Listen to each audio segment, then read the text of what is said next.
Chapter 2. When God freed his people. Moses is saved from the water. Pharaoh was worried. There are too many of those Hebrews in our country. One day they could wage the agents as we should make them work without pay. As for their newborn son, kill them.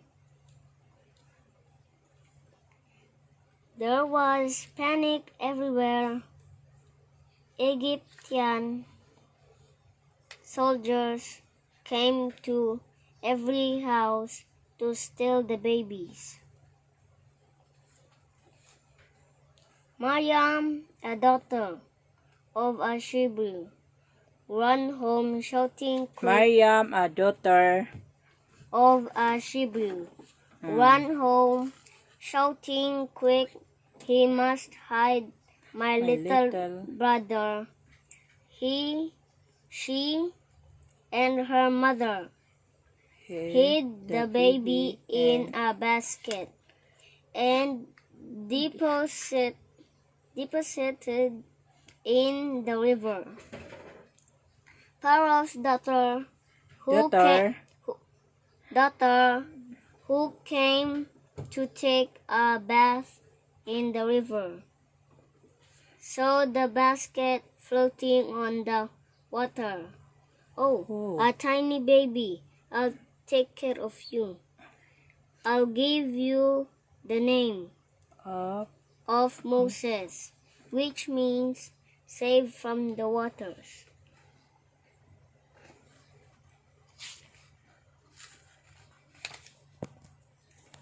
Moses and Pharaoh.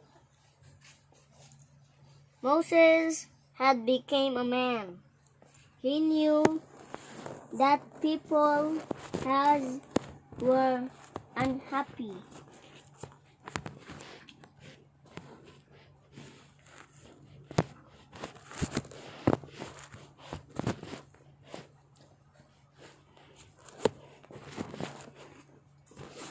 One day, he saw the Egyptian soldier whipping one of Hebrews.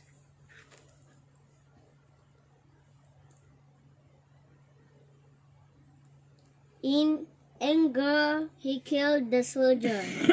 The following day, the whole city knew what he did.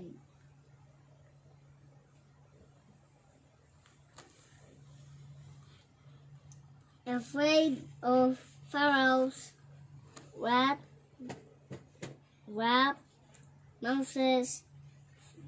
Moses fled to the desert.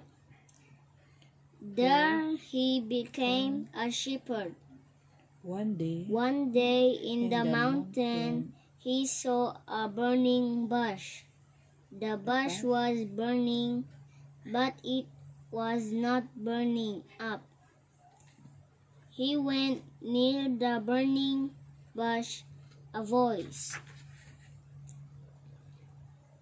said, I am the God of Abraham, Isaac, and Jacob. I saw my people being. Sino pala ko? Sino yung being? Being mistreated. Go to Egypt and guide my people to the wonderful land I will show you. I will help you, Moses. I will always be with you.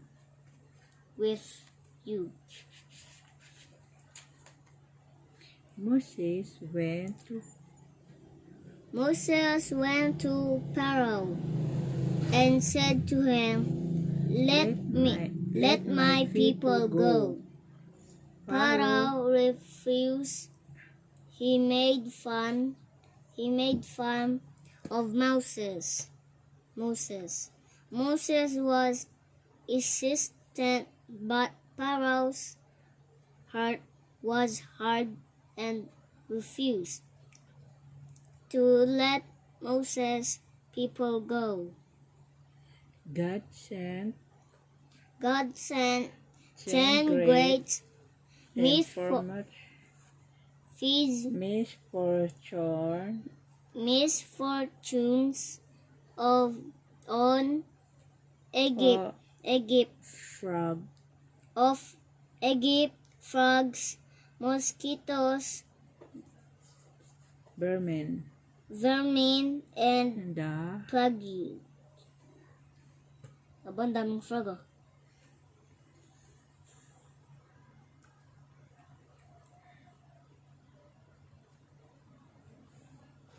Still Pharaoh refused the yield only. When he saw his son die, that he let the Hebrews go. Everyone was in a hurry. His trunks were loaded on carriage.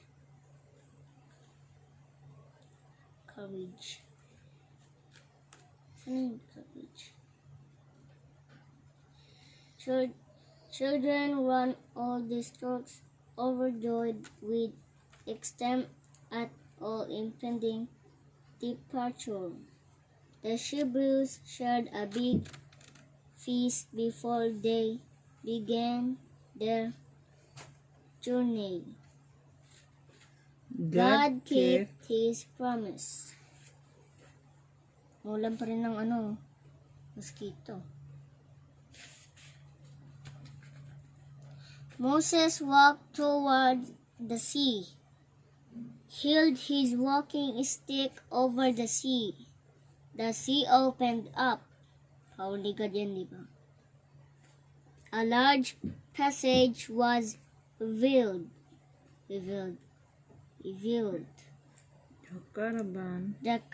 The caravan walked through on dry ground with a wall of water on each side. Diba ito parang niya ni God? Magbasa na. Quick! The Egyptians had almost caught up with the Hebrews when suddenly the sea closed on them. Then violently the sea covered their entire cavalry along with their chariots. But the Hebrews continued to walk safely through the dry land. They sang in praise of the wonders of God.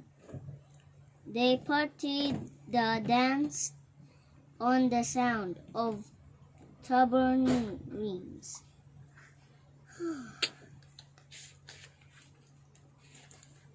The people continued to walk through the desert.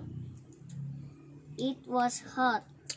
They were hungry and thirsty. They accused Moses of leading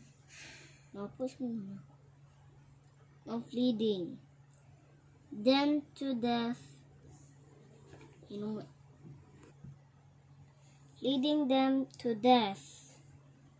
Moses asked God for help. "Do not worry, I am still here." God replied. Every morning, God gave them bread called manna with his walking stick. Moses struck a rock and water poured out. The people ate, they drank.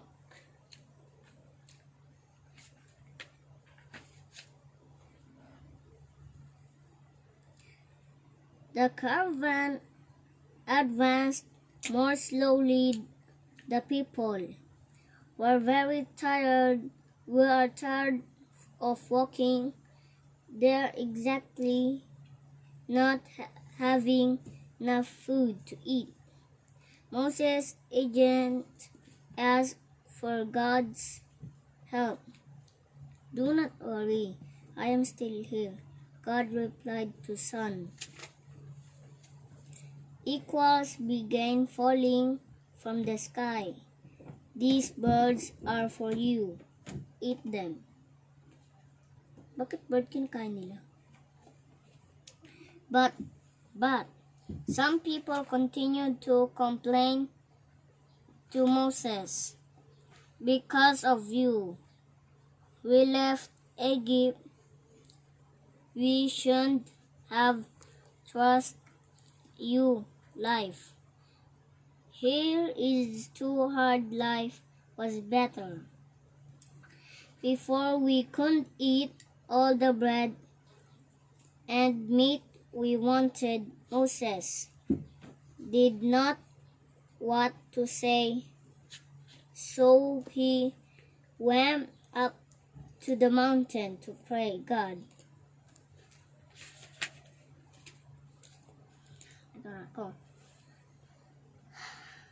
Up on Mount Sinai, Moses saw a white smoke.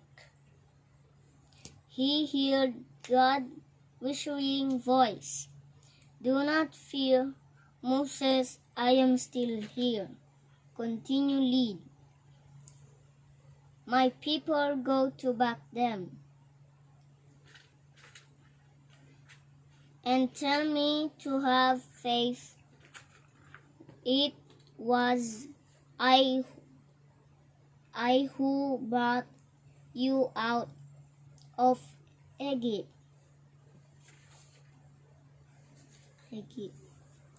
I am with you always. You shall have no other God but me. You shall not build idols for worship. I shall not amuse my name. You shall not forget to celebrate the day of rest and prayer. You shall respect your father and your mother. God also said, Moses, today I'll give you law about love. I'll write it down on tablets of stone, and you shall tell it to my people. Tell them God loves every home and that to be happy. Every man must love God and his neighbor. Kapitbahay. You shall not kill. You shall not take the wife of another. You shall not steal. You shall not accuse anyone unfairly. You shall not take what belongs to a neighbor. Kapitbahay. Mr. Neighbor. The golden calf. Coming down from the mountain, Moses saw a lot of people in the distance. But who are they? The people had made themselves a god. They could see and touch in the form of a golden calf. They danced like crazy around the golden calf. Moses raised his voice. Stop, our God did not abandon us, have death. To help you, I'll tell you the laws God has entrusted to me. In the desert, the people walk. Ano desert? Desert? Desert? Desierto. Lupang walang mga laman. Desert? Desert to eh. In the desert, Yung ibig sabihin ng dessert, ano naman yung pagkain yun? Pagkain yun. Matamis. sige, ikaw na. The people walk every day except on the Sabbath. On the day they rested, Moses arranged the engraved tablets of stone on a large chest. The precious Ark of Covenant. While walking, they carried it ahead. Kalukulan naman why. While walking, they carried it ahead of the caravan. During rest days, it was deposited in a tent nila. There everyone could come and meet to pray to God.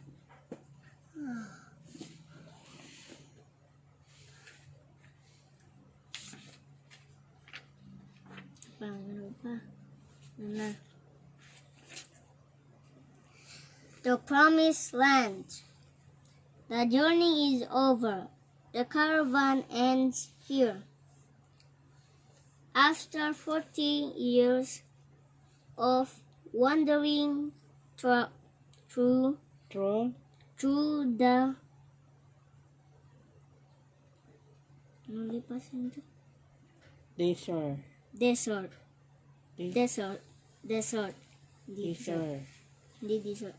desert, the Hebrews arrived at the promised land.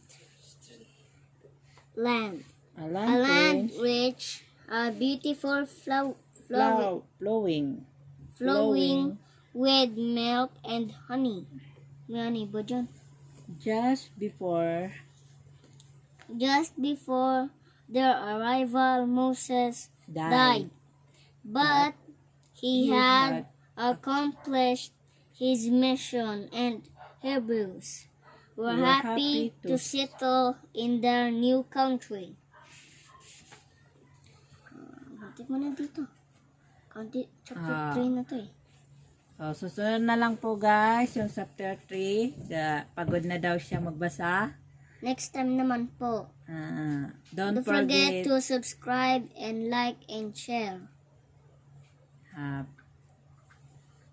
Para update kayo lagi sa YouTube channels ko. Bye guys. Sunod na lang po daw. Pagod na po daw anak ko. Opo. Bye.